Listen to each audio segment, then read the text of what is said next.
0,1 dari 100 gitu ya. Nah, ini berpotensi mengakibatkan mutasi sel target ya.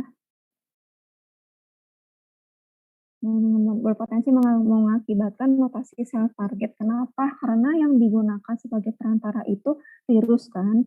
Nah, virusnya ini secara alami itu dapat mengintegrasikan DNA virus tersebut. Jadi kalau yang dimasukkan nanti itu tidak hanya DNA yang tadi OSKM saja, tetapi DNA virus pun ikut terintegrasi ke dalam sel yang digunakan. Nah, itu kan tidak diharapkan ya.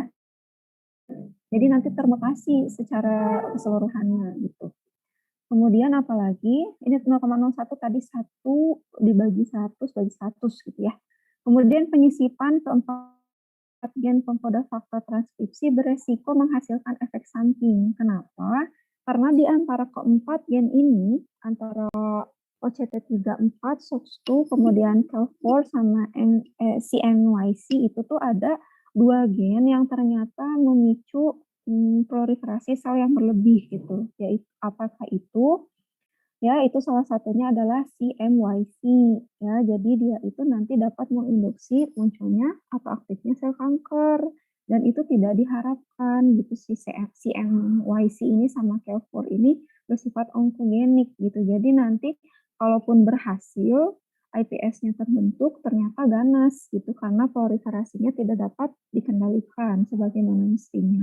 Ini kelemahan-kelemahan dari penemuan awal untuk iPS ya, yang tentu saja ternyata setelah itu Bapak Takahashi dan Yamanaka ini mengembangkan ya penemuannya itu menghindari kelemahan-kelemahannya ya dengan memperbaiki apa yang diduga sebagai penyebab kelemahannya. Salah satunya yang tadi si MYC sama CAL4-nya itu diganti dengan menggunakan nanob dan LIN28 yang mana ini sifatnya tidak onkogenik sebagaimana kedua gen tadi ini ya. Jadi digantikan kuartetnya itu jadi nih.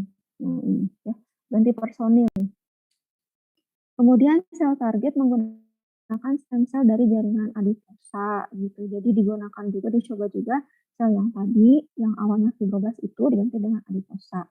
Kemudian retrovirusnya diganti juga dengan lentivirus ya dan ini 20 kali lebih efisien dalam menyisipkan gen asing ke dalam sel adiposa tadi ya dan 2 kali lebih cepat dibandingkan dengan menggunakan sel fibroblast.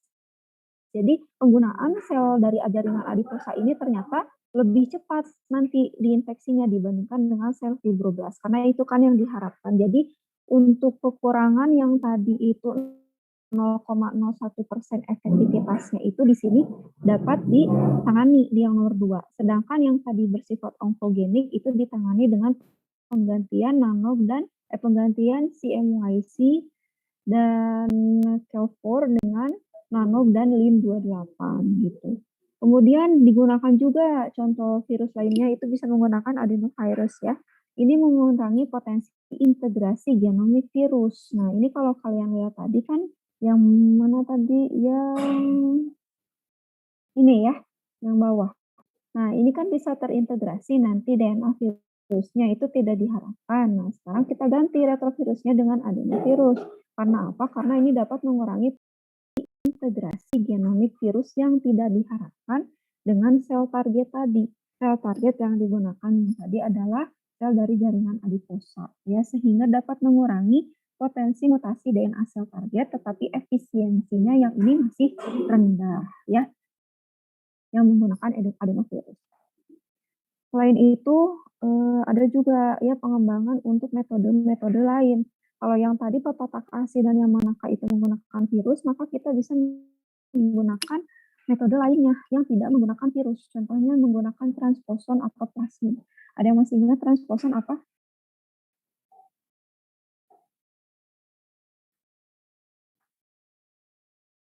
Transposon di bagian DNA.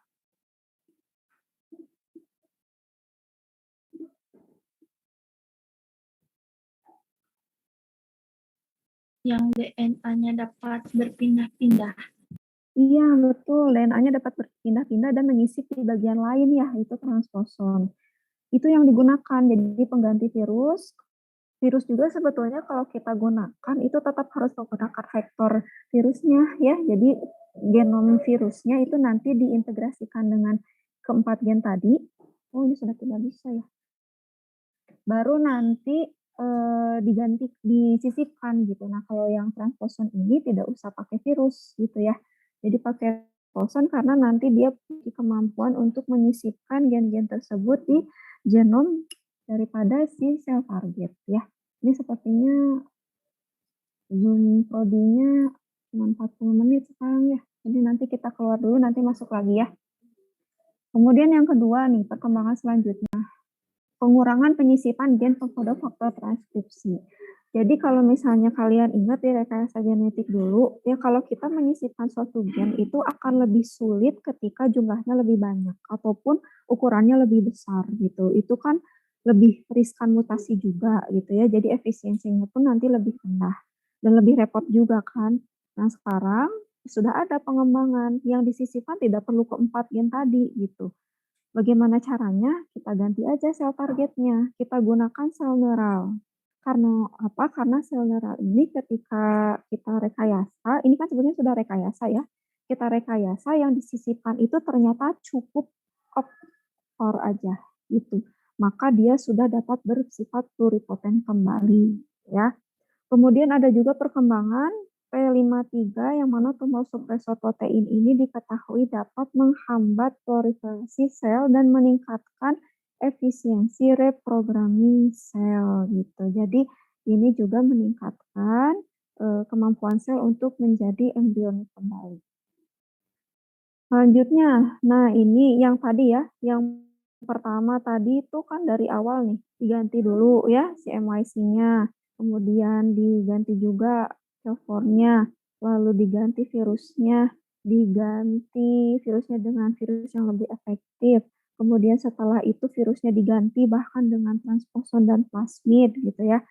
Kemudian juga apalagi sel yang digunakan, sel targetnya sudah bisa menggunakan dari jaringan adiposa, sudah juga menggunakan sel neural gitu.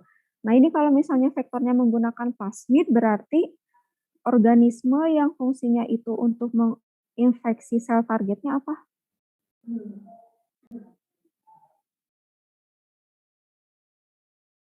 Plasmid itu kan masih vektornya ya, masih DNA yang diintegrasikan dengan gen-gennya. Tetapi apakah gen tersebut dengan plasmid sudah bisa masuk ke dalam sel neural gitu? Kan itu tidak bisa ya. Artinya harus diperantarai. Oleh siapa biasanya kalau plasmid diperantarai? Bakteri. Oleh bakteri. Artinya plasmidnya dimasukkan dulu ke dalam sel bakteri, barulah nanti bakterinya menginfeksi sel tersebut ya. Nah, ini untuk plasmid ini juga jadinya nanti rekombinan plasmidnya ya. Kemudian apalagi selanjutnya nih, iPS itu dikembangkan lagi dengan cara mengubah epigenetiknya. Kalau tadi kita mengubah susunan genetiknya, artinya kalau misalnya kita memasukkan gen-gen pengkode 4 tadi, itu nanti susunan materi genetik sel targetnya yang berubah. Sudah ada gen-gen lain yang ditambahkan supaya selnya menjadi pluripotent lagi. Nah, kalau yang ini gennya tidak diubah atau mungkin diubah tetapi ditambahkan dengan treatment. Apakah itu? Yaitu dengan cara melibatkan metilasi DNA, penempelan metil pada bagian DNA tertentu ya, atau pada bagian histonnya, dan modifikasi histon yang tadi ya, nempelin metil atau asetil dan lainnya. Kenapa kalau ditempelin bisa menyebabkan selnya pluripotent lagi? Karena ini yang nanti diubah itu adalah pola ekspresinya.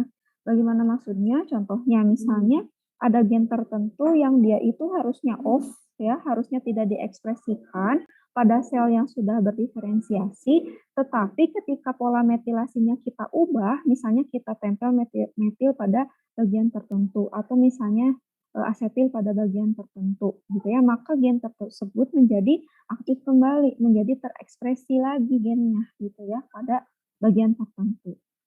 Tapi biasanya kalau metil jadi off ya ekspresi gennya. Begitupun kebalikannya, yang harusnya misalnya on gitu ya karena dia sudah terspesialisasi, dan kita mau membuat dia jadi embrionik, berarti harus jadi off gitu kan ekspresi gennya. Maka diubah juga pola metilasinya, ditempelin metil pada bagian DNA tertentu atau pada bagian histone tertentu, maka gen pada posisi itu dapat terekspresi kembali. Jadi yang diubah ini secara epigenetik ya. Nah, saat itu sudah dikembangkan juga modifikasi keduanya. Jadi perubahan secara genetik dan juga secara epigenetik. Yang dimasukkan tetap yang tadi 2 dari 4 gen pengkode yang menyebabkan sel pluripoten, yaitu octafor dan kelfor. Kemudian ditambahkan juga ya protein tertentu, ini juga secara genetik ya, dari kombinasi CHI-R99O21, ini perannya sebagai inhibitor, kemudian juga Parnate ya.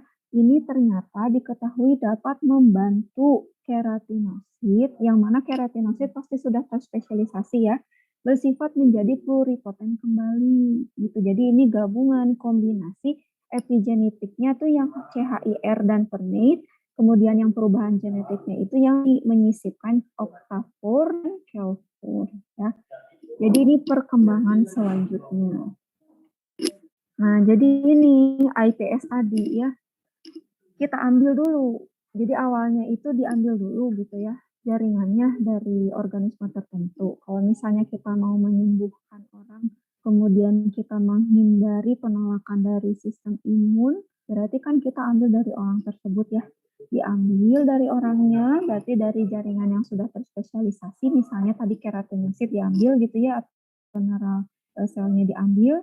Kalau neural sel agak sedikit riskan ya, mungkin keratinosit, kemudian nanti diprogram ulang, dimasukkan gen-gen tertentu atau mungkin dengan teknik yang tadi epigenetik itu, perubahan epigenetik, entah itu dengan menggunakan virus ataupun transposon ataupun plasmid ya, barulah nanti selnya itu dapat berkembang atau dapat diprogram kembali menjadi sel yang pluripoten. Setelah itu yang saya ceritakan tadi yang warna ini ya. Setelah itu biasanya kita simpan dulu ya, simpan dulu di preservasi, kalau tidak digunakan ya disimpan dulu ya. Karena kan untuk treatment itu tidak sekali jadi gitu. Kalau misalnya kita ambil selnya pasien, nggak bisa langsung diinduksi kemudian dimasukkan ke pasien itu lagi gitu ya, nggak sekali tindakan, tapi ada beberapa waktu gitu. Nah, maka dari itu kita perlu adanya teknologi penyimpanan yang mana nanti stem cell-nya tidak langsung berdiferensiasi gitu tanpa induksi, dan itu dapat terpolarisasi, maka teknik preservasinya pun harus tepat. Nah, biasanya preservasinya itu menggunakan suhu rendah. Jadi kita freezing gitu ya, dimasukkan ke dalam tangki yang tertentu, nanti kita bahas di pertemuan khusus. Kemudian kalau sudah disimpan dan sudah waktunya digunakan kembali, kita keluarkan, heating ya, dikeluarkan, disimpan di suhu ruang, barulah nanti diinduksi dari sini. Diinduksi oleh senyawa-senyawa